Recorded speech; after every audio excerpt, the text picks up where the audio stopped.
Hello नमस्कार साथियों।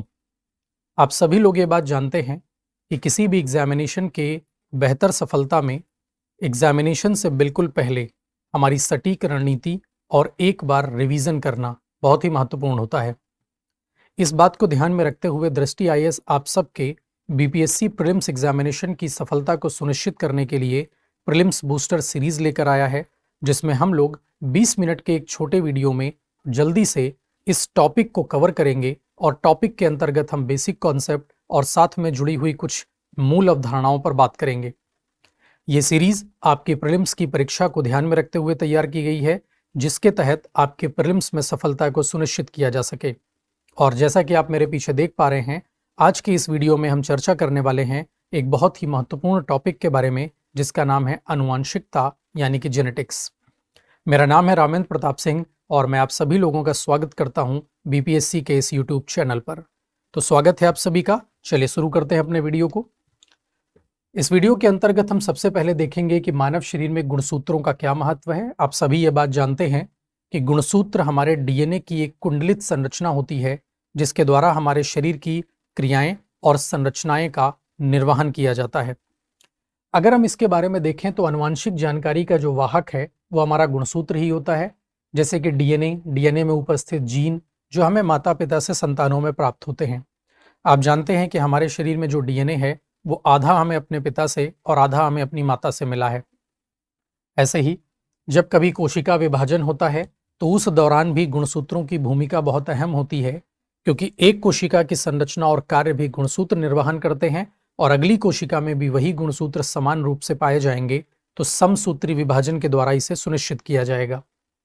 विकास और कार्य नियंत्रण, जैसे कि शरीर की वृद्धि, विकास, कार्यप्रणाली और हमारे चय अपचय की प्रक्रिया, यानी कि शरीर में होने वाली सभी क्रियाओं का निर्वहन भी गुणसूत्र से ही होता है। हमारे शरीर में पाए जाने वाले एक्स और वाई गुणसूत्र से पुरुष के और महिलाओं के लिंग का निर्धारण होता है, यानी कि मानव में लिंग का निर्धारण एक्स और वाई गुणसूत्र के द्वारा तय किया जाता है। अब जानते हैं कि इसी के कारण विविधता और अनुकूलन भी प्राप्त होता है, यानी कि जैसे हम और आप और हमारे जैसे सारे व्यक्ति सब इंसान ही तो हैं, लेकिन हम एक दूसरे से शारीरिक संरचना पर अलग दिखाई देते हैं और इसे अलग दिखाने में हमारे शारीरिक गुणों के नियंत्रण में इसी गुणसूत्र का सबसे बड़ा योगदान है।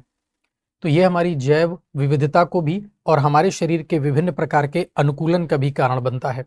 जैसे अगर हम बात करें कि गुणसूत्रों की संख्या, तो आप जानते हैं कि मानव शरीर में कुल 46 गुणसूत्र होते हैं, जिसको जोड़े में रखा जाता है, यानी कि इन्हें 23 जोड़े गुणसूत्र के रूप में रखा जाता है।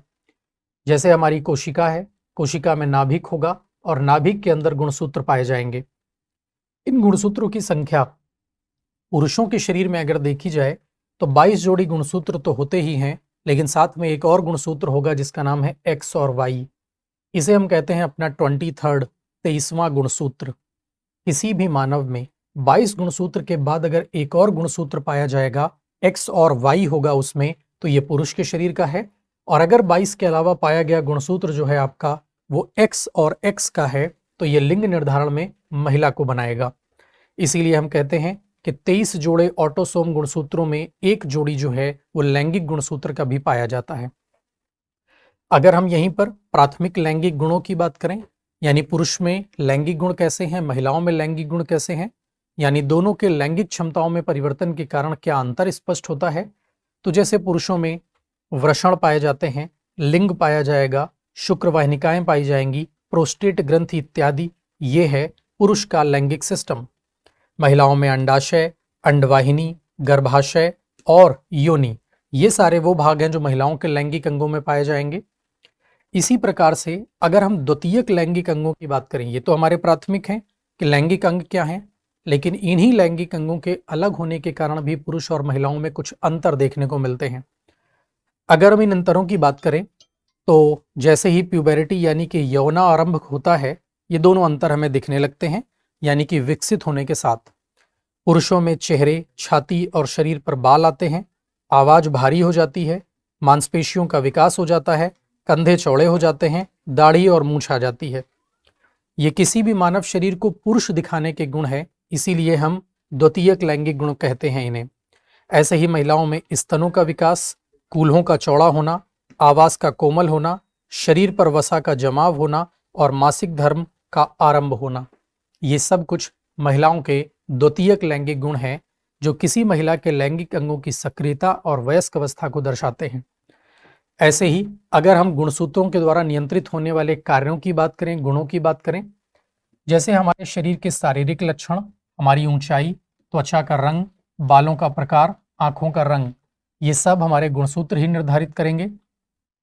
रक्त समूह ए बी और ओ, साथ में आरएच फैक्टर पॉजिटिव और नेगेटिव, रोगों के प्रति संवेदनशीलता जैसे कि हीमोफीलिया, रंगांधता और हमारे थैलेसीमिया, बौद्धिक क्षमता और व्यवहार, सीखने की क्षमता, स्मरण शक्ति और व्यक्तित्व, साथ में चय अपचय और हार्मोन का नियंत्रण, इनके स्राव और एंजाइम निर्माण की क्रिया, ये सभी कुछ हमारे शरीर में होने वाले वो काम हैं जो गुणसूत्रों से ही निर्धारित किए जाते हैं।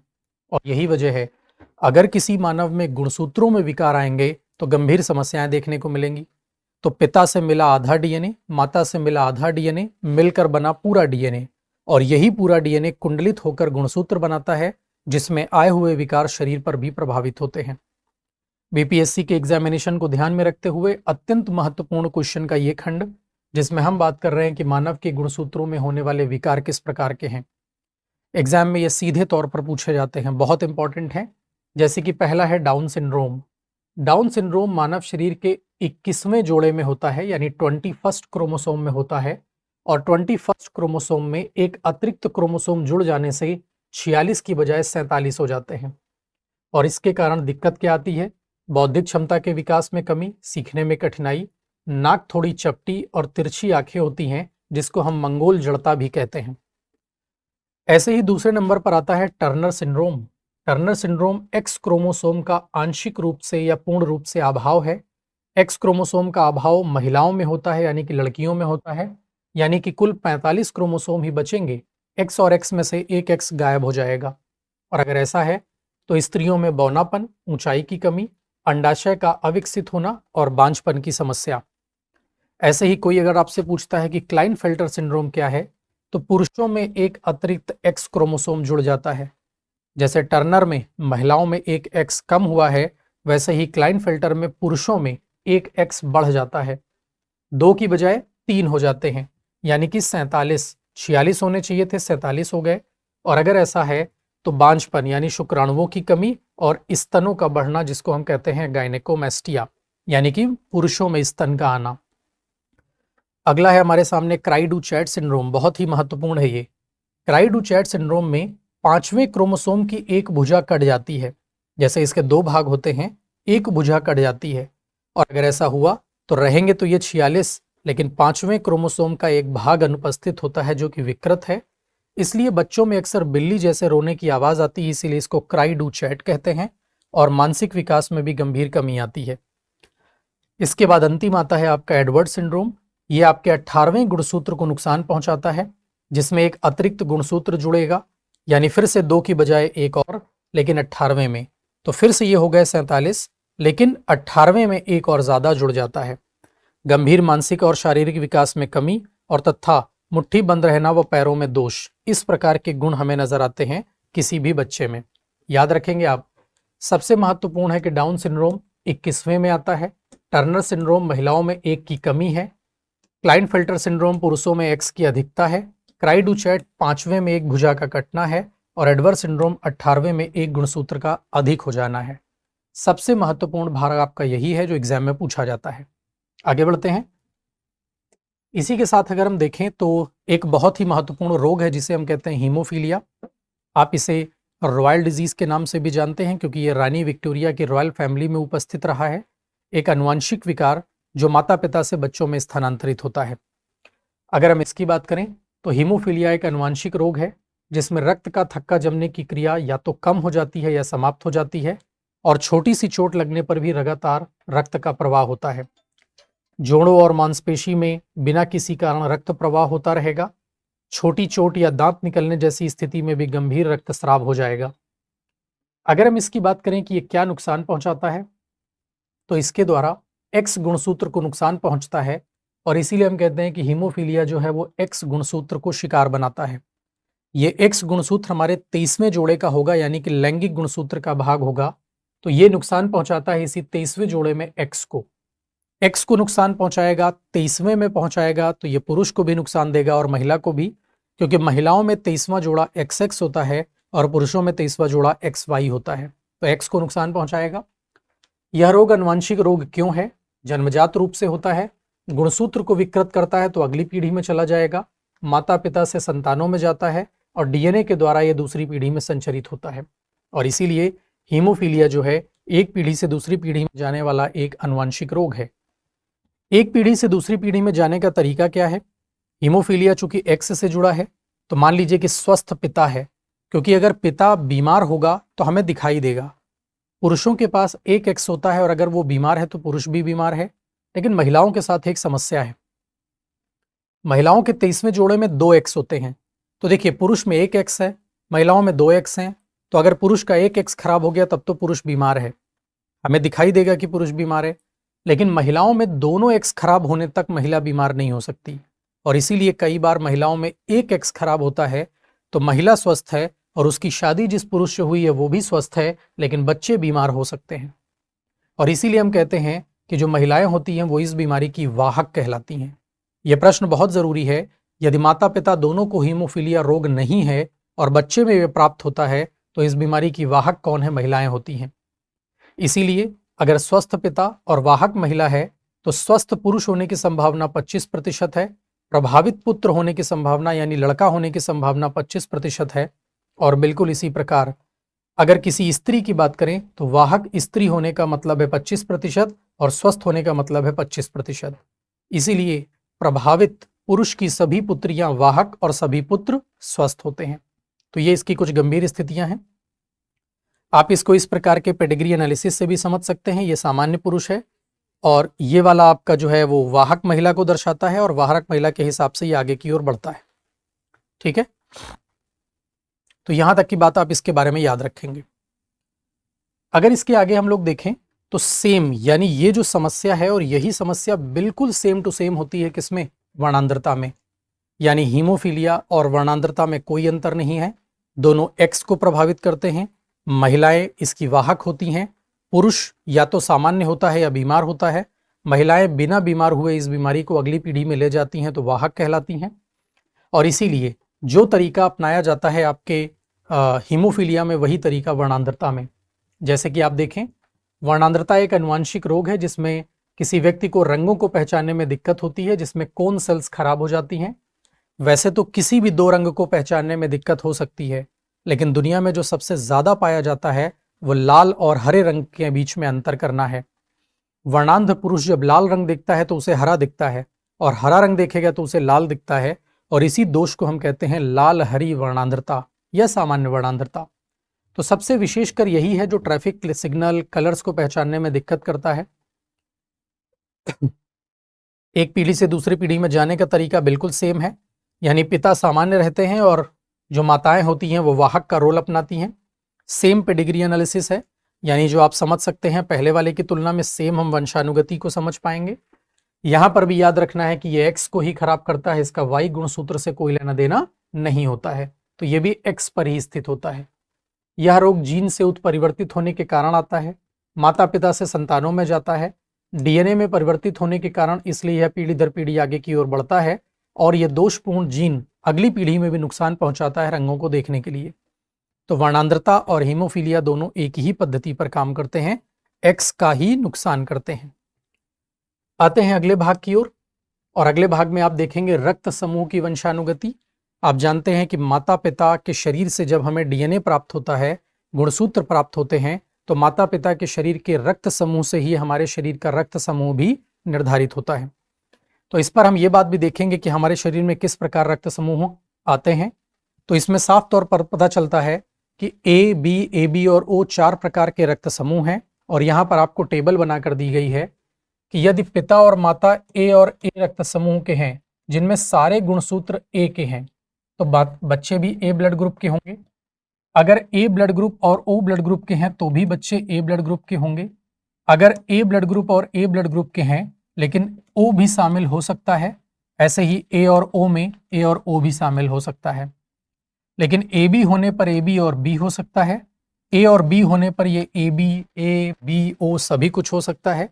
बी और बी में भी सेम परिस्थितियां आती हैं कि बी हो सकता है, बी और ओ में बी और ओ होगा, ए बी और ओ में ए और बी होगा, और ए बी और ए बी में ए बी और ए बी होगा। माता पिता के रक्त समूह से बच्चों में रक्त समूह की वंशानुगति। यहां से याद रखना है कि अगर माता पिता किस रक्त समूह के हैं तो बच्चे किस रक्त समूह के संभव है। ये टेबल में क्वेश्चन पूछा जाता है। आप जानते हैं कि जो रक्त समूह होते हैं वो एंटीजन के कारण है। अगर ए रक्त समूह है तो ए एंटीजन होगा, बी रक्त समूह है तो बी एंटीजन होगा, ए बी रक्त समूह है तो ए बी होगा, और ओ है तो यहाँ कोई एंटीजन नहीं होगा। यहीं पर अगर हम बात करें वंशानुगति का सिद्धांत क्या है इसके तहत, तो बच्चे अपने माता पिता से एक एक जीन प्राप्त करते हैं, यानी एक माता से और एक पिता से, और इन्हीं के संभावित जोड़े डिसाइड करते हैं कि बच्चों में ब्लड ग्रुप कौन से होंगे, और ये कुल मिलाकर 4 प्रकार के होते हैं। विशेष बात यह है कि ओ रक्त समूह वाला व्यक्ति केवल एक ही जीन देता है, और ए बी रक्त समूह वाला 2 प्रकार के जीन दे सकता है, लाइक ए प्रोटीन का और बी प्रोटीन का। इसी प्रकार जब हम रक्त समूह की कंपैक्टिबिलिटी को देखते हैं, संगतता को देखते हैं कि कौन किसको रक्त दे पाएगा, तो ओ रक्त समूह को हम सर्वदाता कहते हैं जो किसी को भी रक्त दे सकता है, ए बी को सर्वग्राही कहते हैं जो सभी से रक्त ले सकता है, ए रक्त समूह जो है ए और ए बी को दे सकता है, और बी रक्त समूह जो है बी और ए बी को रक्त दे सकता है। ये रक्त समूह के लेन देन की अपनी स्थितियां हैं। तो इस टॉपिक के अंतर्गत हमने इन सारे विषयों पर बात की है। आनुवांशिकता के सबसे प्रमुख गुणों की बात है। इसी पर हमारे सामने RH फैक्टर नाम की एक स्थिति भी आती है, और आप जानते हैं कि RH फैक्टर की स्थिति में यह कहा गया है कि RH एक प्रोटीन है जो हमारी RBC की सतह के ऊपर पाई जाती है। RH की उपस्थिति RBC को खुरदरा बनाती है, और RH की अनुपस्थिति RBC को चिकना बनाती है। तो किसी इंसान में RH प्रोटीन हो भी सकता है और नहीं भी, और इसी आधार पर इंसानों को 2 भागों में बांटा जाता है, RH पॉजिटिव में और RH नेगेटिव में। यही वजह है कि अगर आप इन सभी की बात करें तो ये RBC के ऊपर सतह पर पाया जाने वाला एक एंटीजन प्रोटीन है। यदि होगा तो पॉजिटिव, नहीं होगा तो नेगेटिव। ठीक है। यहां पर अगर हम लोग देखें कि माता पिता से बच्चों में कैसे जाएगा, तो अगर माता और पिता दोनों में RH है तो बच्चों में भी RH होगा। माता में RH है, पिता में नहीं है, तो माता से बच्चे को मिलेगा तो RH होगा। माता में RH है, पिता में RH नहीं है, तो माता से RH मिलेगा 50 और 50 का। और अगर माता और पिता दोनों में RH है तब तो बच्चों को मिलना ही मिलना है। कुल मिलाकर 4 परिस्थितियां हैं। और यही वजह है कि अगर RH की बात करें तो वैसे तो इस प्रोटीन से कोई नुकसान नहीं है, लेकिन माता और पिता में RH की उपस्थिति से बच्चों को कई बार कुछ खतरे होते हैं। लेकिन यह समस्या केवल तब आती है जब माता में RH प्रोटीन ना हो और पिता में RH प्रोटीन हो। तब यह बच्चा अपने पिता से RH प्रोटीन को प्राप्त कर लेता है, लेकिन जिस गर्भ में पल रहा होता है वहां RH उपस्थित नहीं है, और इसीलिए माता का शरीर इस शिशु को मारने का प्रयास करता है, क्योंकि यह मानने लगता है कि RH नाम की नई प्रोटीन शरीर में आ गई है। सवाल यह है कि पहले बच्चे को इससे कोई नुकसान नहीं होता, क्योंकि बच्चा एक थैली के अंदर सुरक्षित होता है, क्योंकि यह बना बाद में है और बच्चे का विकास पहले हुआ है। लेकिन जब प्रेगनेंसी का दूसरा गर्भ धारण होता है तो इसी परिस्थिति में यह बच्चा अपनी ही माता से अपनी कोशिकाओं को मारने की कोशिकाएं ले आता है, क्योंकि पहले प्रेगनेंसी के दौरान बच्चे को मारने के लिए कोशिकाएं विकसित हो चुकी होती हैं, लेकिन दूसरी पीढ़ी में जैसे ही दूसरे बच्चे में आते हैं ये स्थानांतरित हो जाती हैं और इस बच्चे को अपने जीवन का खतरा होता है। आज के समय में हम इसको पूरी तरीके से रिजॉल्व कर चुके हैं। अगर ऐसी कोई भी परिस्थिति बनती है कि पिता RH पॉजिटिव है और माता RH नेगेटिव है, तो हम माता को कुछ इंजेक्शंस दे देते हैं और दूसरे बच्चे की डिलीवरी को नॉर्मल कर देते हैं। इसीलिए याद रखना है, माता RH नेगेटिव पिता RH पॉजिटिव हो तो इस असंगता का खतरा होता है। पहली बार गर्भावस्था में कोई प्रॉब्लम नहीं है, दूसरे में दिक्कत होगी। दूसरे में ये कोशिकाएं मृत कोशिकाओं के रूप में पहुंच जाती हैं और कोशिकाओं को नष्ट कर सकती हैं। इसीलिए यहाँ पर हम लोग कुछ स्थितियों में 72 घंटे के अंदर NT-D का इंजेक्शन लगा दिया जाता है और इससे बच्चे को डिलीवरी में कोई भी प्रॉब्लम नहीं होती है। तो ये कुल मिलाकर RH की अपनी कुछ कंडीशन है और हमारे आनुवांशिकता से संबंधित सारी बातें जो हमने अपने इस वीडियो के अंतर्गत कंप्लीट की हैं। इस वीडियो के अंत में आप सभी के लिए कुछ प्रश्न दिए गए हैं जो इसी टॉपिक से संबंधित हैं, और इन प्रश्नों को देख करके इनको पढ़ना है और इस वीडियो के अंत में कमेंट करके उन सभी प्रश्नों के अंतर आप जरूर दीजिएगा। इस श्रृंखला के अगले वीडियो के लिए बने रहिए हमारे साथ, और इसमें हम बहुत सारे टॉपिक को कवर करने वाले हैं। तो आगे की सीरीज में भी आप हमारा साथ दीजिए और इस पर बने रहिए। आपके बहुत सारे बेसिक कॉन्सेप्ट क्लियर करना हमारा प्राइमरी उद्देश्य है। तो ये रहे आपके लिए इस टॉपिक से जुड़े हुए प्रश्न, और इन सभी प्रश्नों के उत्तर आप कमेंट बॉक्स में कमेंट करके जरूर दीजिएगा। तो सभी का बहुत बहुत धन्यवाद। Thank you very much. अब एग्जाम की तैयारी को और बेहतर करने के लिए हमारे चैनल को लाइक, शेयर और सब्सक्राइब करना ना भूलें।